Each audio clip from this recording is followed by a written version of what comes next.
Olá pessoal, tudo bem com vocês? Vamos então dando continuidade à nossa disciplina, né, às nossas aulas na nossa primeira etapa sobre reações em substâncias carboniladas. Na aula passada a gente estudou um pouquinho sobre as reações de redução, né, adição de hidretos a aldeídos e cetonas.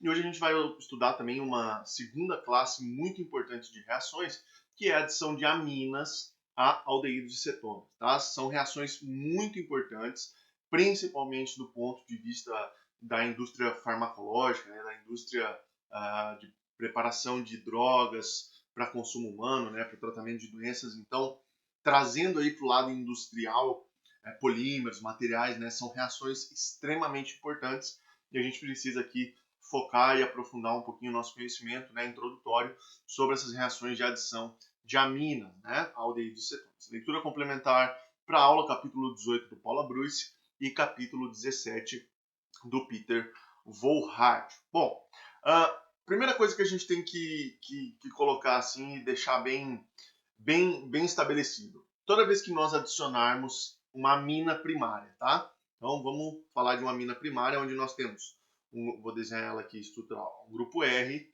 ligado a um grupo NH2. Então o nitrogênio é primário por quê? Porque só se liga a um grupo R derivado de carbono, né? Toda vez que se adicionar em meio ácido a um aldeído e uma cetona, nós vamos formar uma imina. Então gravem esse nome, tá pessoal? Adicionou uma amina primária, tanto a um aldeído quanto a uma cetona, nós vamos formar uma imina. Essas iminas, é comum que a gente veja esse nome aqui, ó, base de Schiff, tá? Que foi um pesquisador que estudou essas reações, né? Então, é muito comum que a gente também veja essa nomenclatura, né? As iminas sendo chamadas de base de Schiff. E elas são caracterizadas pela ligação carbono dupla nitrogênio. Tá? A gente viu um pouquinho delas ali nas nossas reações passadas, na redução, né, de amidas com hidreto de alumínio e lítio, mas hoje nós vamos estudar a formação de fato de uma imina, tá? Que se caracteriza aí por uma ligação carbono dupla nitrogênio. Qual que é o mecanismo geral para essas reações? Tá? O mecanismo geral é o seguinte: primeira etapa nós vamos ter a adição direta, tá, do nitrogênio. Então o nitrogênio, amina primária, nitrogênio, dois hidrogênios e um grupo R qualquer. Vem com um par de elétrons não ligante do nitrogênio, né? Aquele par de elétrons ali que não está num orbital sp3 e não faz nenhuma ligação. E ataca o carbono eletrofílico da carbonila. Como de praxe, nós vamos ter a quebra de uma ligação pi carbono-oxigênio e acumula, ó, essa carga aqui no oxigênio, né? Consequentemente, como esse nitrogênio vai estar fazendo uma ligação a mais, e toda vez que o nitrogênio pega esse par de elétrons não ligante dele, doa, faz uma ligação excedente, o que vai acontecer? Ele vai ficar deficiente em elétrons e vai gerar aqui, ó, um sal de amônio quaternário, né? Uma espécie de amônio com o nitrogênio fazendo 4 ligações e o nitrogênio assume uma carga positiva, certo?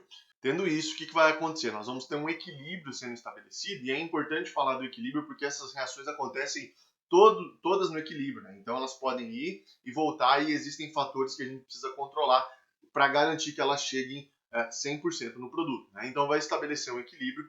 Perceba que nesse equilíbrio a gente pode representar uma etapa, então, por exemplo, uma base qualquer do meio, né? Porque vai ter espécies ali no meio, um solvente, alguma coisa, pode vir e desprotonar aqui e vai liberar uma espécie da base com um próton que pode ser protonado, né? Numa etapa posterior, ser protonado pelo oxigênio para formar hidroxila. Mas nós podemos estabelecer esse equilíbrio direto aqui. E aí vocês percebam ó, que um desses hidrogênios aqui do nitrogênio fazendo 4 ligações, né, derivados de um sal de amônio quaternário, vai parar lá no oxigênio, dentro de um equilíbrio estabelecido. E as cargas são anuladas, né, a gente passa a ter a molécula neutra novamente, e nós vamos formar esse intermediário aqui chamado de M-aminal. Percebam que o nosso carbono aqui, ó, que era sp2, passou a ser sp3 momentaneamente. A gente passa lá de uma carbonila trigonal planar, chegamos no M-aminal, que é uma molécula tetraédrica, né, de carbono sp3. Na segunda etapa da reação, lembre-se, né, a reação acontece em meio ácido. Por que meio ácido? Porque a gente precisa ter uma etapa de protonação dessa hidroxila, tá? Para que essa hidroxila saia como água. E aí a gente vai lembrar um pouco das nossas reações lá do semestre passado, quando nós tínhamos reações de SN2, SN1 ou E2E1 em álcoois, né? Que nós precisávamos protonar aquele álcool antes para formar um bom grupo de saída, que seria a água. Né? Então, é algo muito semelhante que acontece aqui. Ó. A hidroxila vai ser protonada pelo meio, tá? Forma aqui um íon oxônio e percebam que isso aqui já é água, né? Pronta para sair. Como que ela sai? Como que ela é eliminada da molécula? Como que a gente tem essa desidratação? Bom, um par de elétron não ligante do nitrogênio, porque a gente tinha comprometido esse par antes, ó, mas ele voltou a ser reestabelecido aqui, ó. Ele está aqui porque aqui o nitrogênio faz 3 ligações. Como que ele voltou? Perdeu um próton e o par de elétrons de uma ligação nitrogênio-hidrogênio volta e reestabelece esse nitrogênio, tá? Então, um par de elétrons vai se mover em direção ao carbono sp3, a esse carbono aqui, ó, se move e a água sai fora. Essa ligação se rompe, essa ligação carbono-oxigênio se rompe e leva junto os 2 elétrons, tá? Para suprir essa carga positiva aqui do oxigênio, beleza? Quando isso acontece, é bem semelhante com uma reação de eliminação, tá? E aí a gente vai ter a formação de um íon imínio, tá? Então o nitrogênio aqui, ó, percebam, ele está fazendo 4 ligações de novo, por quê? Para jogar água aqui, para eliminar água, a gente compromete o par de elétron não ligante, certo? Só que eu preciso reestabelecer, né, suprir essa carga positiva. Como é que faz isso? Uma base, né, aqui, por exemplo, uma base qualquer, água, né, do meio reacional, vem, desprotona aqui, ó, tira esse próton fora, tá bom? E o par de elétrons dessa ligação nitrogênio e hidrogênio vem e supre a carga positiva e a gente vai formar a nossa base de chifre, tá? Vai formar a imina correspondente. Esse é o mecanismo geral para adição de aminas primárias a aldeídos cetônicos, tá? Sempre vai funcionar dessa forma aqui. Uma coisa muito importante dessas reações é que elas são muito sensíveis ao pH, tá? Principalmente para atingir aqui o intermediário tetraédrico. Então, como são sensíveis ao pH, existe uma faixa, né, um perfil de pH muito específico para a gente realizar essas reações, para que não tenha problemas. E a faixa ideal para fazer elas é em pH entre 4 e 6. Por que que esse pH é o ideal para fazer essas reações? O motivo está aqui embaixo. Ó. Se eu baixar muito, abaixo de pH 4, o que vai acontecer? Eu vou ter um problema com essa mina aqui, ó, com essa mina primária. Por quê? Esse par de elétrons ele pode ser facilmente comprometido com um próton, tá? Então, se eu deixo o meio muito ácido, se eu abaixo muito o pH, eu vou ter uma tendência de protonar esse nitrogênio aqui e formar um sal de amônio quaternário, tá? Nesse caso aqui seria uma fenila e 3 hidrogênios. Vou desenhar por cima aqui, ó. 3 hidrogênios positivo. Quando eu formo um sal de amônio quaternário antes de atacar o sistema carbonílico, eu perco meu par de elétrons aqui, ó, que é essencial para que eu realize esse ataque nucleofílico, tá? Então, por essa razão, eu não posso baixar muito de pH 4. Por outro lado, vamos supor que a gente está num pH ali de 6, né? Acima de 6, tá? Vamos pegar o outro caso. Estou com um pH acima de 6. pH acima de 6, eu não vou ter problema na primeira etapa, tá? Porque o meu pH vai estar básico, eu não vou ter próton no meio para poder protonar esse nitrogênio, tá? Ele vai estar um pouco mais básico. O que vai acontecer? Eu vou formar o M-acetal e com o pH acima de 6, eu vou começar a ter problema na disponibilidade desse próton aqui, tá? Que é essencial para quê? Para que eu protone essa hidroxila, forme um bom grupo de saída aqui derivado, que vai sair como água, né? E termine a reação lá na imina. Tá? Então eu tenho 2 problemas. Abaixo de pH 4, eu tenho um problema com protonação da amina primária. Tá? Eu vou protonar essa amina, ela vai virar sal de amônio quaternário e acabou. Não tem mais reação porque eu comprometi o meu par de elétrons, que é o nucleófilo, que vai atuar, que vai ser compartilhado no ataque nucleofílico, certo? Por outro lado, se eu estou em pH acima de 6, eu começo a ter problema na etapa final da minha reação, que seria a eliminação de água, tá? Porque eu não vou ter uma protonação eficiente dessa hidroxila aqui para formar esse bom grupo de saída e finalmente chegar na minha imina. Então, se eu tiver pH acima de 6, provavelmente eu vou parar a minha reação no M-acetal, tá? Se eu tiver pH abaixo de 4, eu não vou ter provavelmente eu vou ter muito pouca reação, tá? Porque eu vou comprometer um dos meus materiais de partido, certo? Então, isso aqui é algo muito importante sobre essas reações de adição de amina primária, tá? Lembra que eu falei para vocês que essas reações ocorrem no equilíbrio, né? Então, a gente pode ir e voltar. E por que isso acontece? Porque essas iminas elas podem ser hidrolisadas muito facilmente em soluções ácidas, tá? O que isso significa? Ela vai receber um ataque de água, tá? Vai receber um ataque da água e, consequentemente, vai ser toda revertida a reação até chegar na carbonila de novo, beleza? Então, são reações reversíveis na presença de água em meio ácido. E, por essa razão, toda vez que eu quero fazer uma imina, a grande maioria delas, é necessário que eu retire a água da reação, tá? Isso vai casar um pouco lá com o princípio de Le Chatelier, né? Porque lembra que a água sai numa etapa de eliminação, então ela é um subproduto. Se eu retiro ela, eu desloco o equilíbrio na direção dos produtos, né? Da onde está saindo ali, da onde o sistema está sendo, está sofrendo ali uma turbulência, né? Tirando um reagente, então o sistema vai deslocar para lá. Além disso, eu preciso retirar água também para evitar essa reversibilidade da reação. Como é que a reação reversível acontece? Bom, imagina que eu tenho lá em mina, né? Tá aqui, ó, ligação carbono dupla nitrogênio, bonitinho, formei minha imina.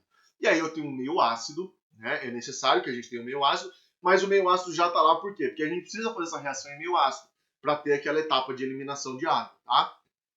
Então eu tenho o meio ácido, o que pode acontecer? Eu tenho a imina, ó. Então o par de elétrons lá do meu nitrogênio, que está aqui, pode vir protonar, ser protonado, tá? Eu formo um sal quaternário de amônio, que está lá, ó, com carga positiva no nitrogênio, né? Se eu tenho a carga positiva no nitrogênio, o que vai acontecer? Vai aumentar a eletrofilicidade desse carbono aqui, ó. Que é a mesma coisa que a gente tem quando a gente faz a redução lá das carbonilas, né? É necessário que a gente ative aquele oxigênio para que forme um íon oxônio, tá? Então, se eu ativo aqui, ó, se eu protono a imina, eu deixo mais eletrofílico o meu carbono. Consequentemente, a água, ó, com um par de elétrons não ligantes do oxigênio também, vem e ataca esse centro eletrofílico, forma esse intermediário, tá? Esse intermediário tetraédrico aqui, ó. E aí, com o íon oxônio, né, porque a água vem lá com os dois prótons, os dois hidrogênios e ataca, nós vamos quebrar uma ligação aqui oxigênio e hidrogênio e reestabelece a carga positiva no oxigênio e chegamos nesse intermediário tetraédrico, tá? O que vai acontecer, gente? Eu tenho mais um próton aqui no meio, certo? Eu tenho mais um próton aqui no meio. E eu tenho o nitrogênio e o oxigênio, tá? Os dois têm o quê? Um par de elétrons não ligantes. Mas a pergunta é, quem que é mais eletronegativo? O nitrogênio ou o oxigênio? Se a gente olha na tabela, o oxigênio é mais eletronegativo que o nitrogênio, tá? O que isso significa? Que o oxigênio ele tem uma tendência maior de ficar com os elétrons. E o nitrogênio tem uma tendência menor de ficar com esses elétrons. O que isso vai significar ainda?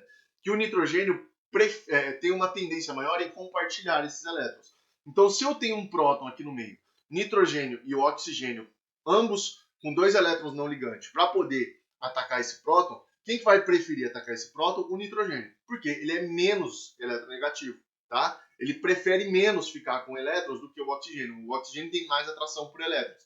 Então ele tem uma resistência em compartilhar esse par de elétrons. E aí nessa situação, o nitrogênio é protonado, tá? A gente forma aqui, ó, um sal de amônio quaternário, nitrogênio fazendo 4 ligações com carga positiva, e para reestabelecer essa carga positiva, um par de elétrons do oxigênio agora se move em direção ao carbono sp3 para eliminar o nitrogênio, amônia no caso, né, vai eliminar aqui, ó, NH3, tá? E a carga positiva do nitrogênio é suprida com um par de elétrons dessa ligação carbono-nitrogênio, né, que vem e reestabelece essa carga. Com isso eu vou formar, ó, uma carbonila protonada, tá? Um íon oxônio, como se fosse uma carbonila protonada, e aí eu tenho uma última desprotonação e chego lá na minha carbonila novamente, tá? Então essa é a etapa reversível, né, da reação entre uma imina e água para chegar no sistema carbonílico de novo, tá? Por essa razão, a gente foi desenvolvido, né, os químicos desenvolveram ao longo do tempo, aí, dos séculos, um equipamento chamado Jim Stark, né? Nós não vamos entrar no mérito como ele funciona certinho, porque isso é um assunto para uma disciplina experimental. E vocês vão ver lá no laboratório como é que isso ocorre de fato, tá? Mas o Jim Stark é uma vidraria bem interessante que a gente usa para retirar a água da reação, tá? Então coloca lá um aquecimento no ponto de ebulição da água, a água vai ser evaporada, vai condensar e ela vai ser coletada aqui, ó, num tubinho lateral, onde a gente abre uma torneirinha e retira ela ali à medida que ela vai se coletando, né? Isso durante a reação, tá? Então a água vai sendo formada, vai evaporando e a gente vai coletando ela para retirar, deslocar o equilíbrio, tá? Então é 2 em 1, eu desloco o equilíbrio e evito a reversibilidade da reação, correto?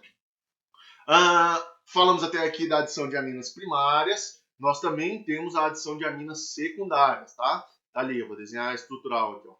Nitrogênio, aí ele faz duas ligações com dois grupos de carbono, tá? E com o hidrogênio, tá? E percebam que esse hidrogênio é importante ali durante o mecanismo das nossas etapas de protonação e desprotonação, tá? Qual que é a diferença? Na adição da amina primária, nós temos a formação de uma imina, tá? Também conhecida como base de Schiff. Quando eu adiciono uma amina secundária, eu vou formar uma enamina, tá? E por que enamina? O en vem de um alceno, tá?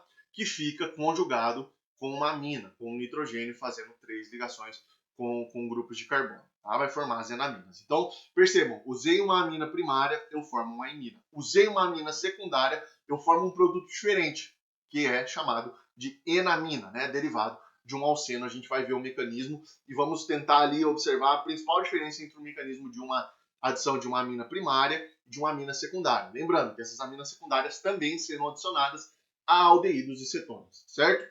Como é que é o mecanismo para essas reações?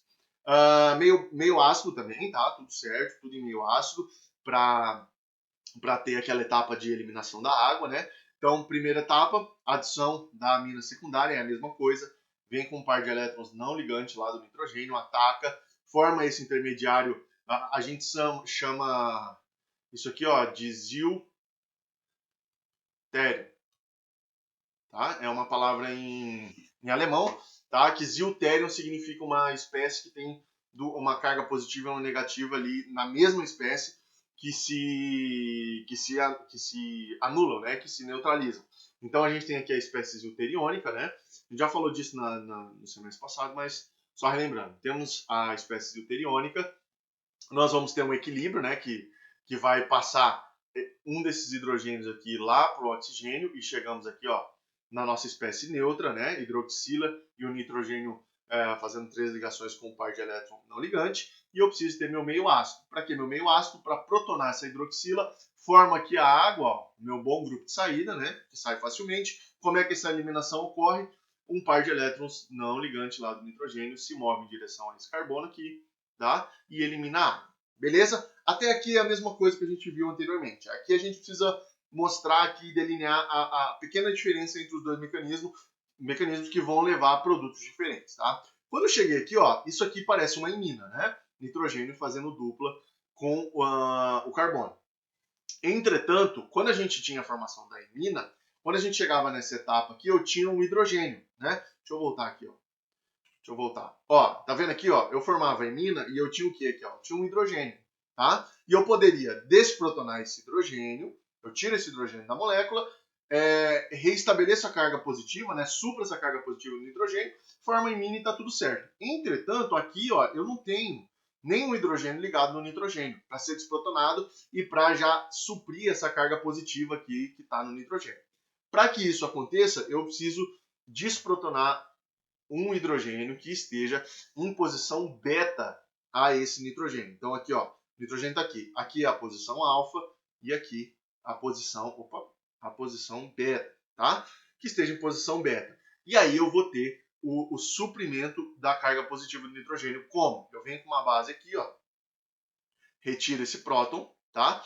Retiro o hidrogênio como um próton. O par de elétrons dessa ligação aqui, ó, se move em direção a esse carbono, tá? Se move em direção a esse carbono e, consequentemente, eu rompo uma ligação pi carbono-nitrogênio e os pares de elétrons dessa ligação vêm e suprem a carga positiva do nitrogênio. E aí eu deixo, ó, como esses pares de elétrons da ligação carbono-hidrogênio fluíram nessa direção aqui, ó, eu vou ter que formar um alceno aqui, que é uma ligação pi, tá? E aí o meu nitrogênio fica neutro e eu formo a minha enamina, beleza?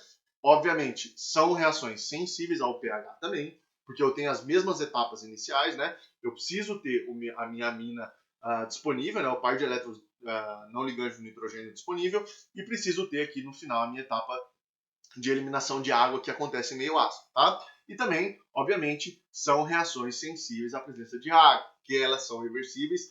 O mecanismo é bem parecido, bem semelhante, vai seguir os mesmos princípios ali do mecanismo, certo? Então também existem essas limitações, correto? Só para a gente finalizar, e fazer aqui um overview do que a gente viu, a principal diferença é o mecanismo da reação, né?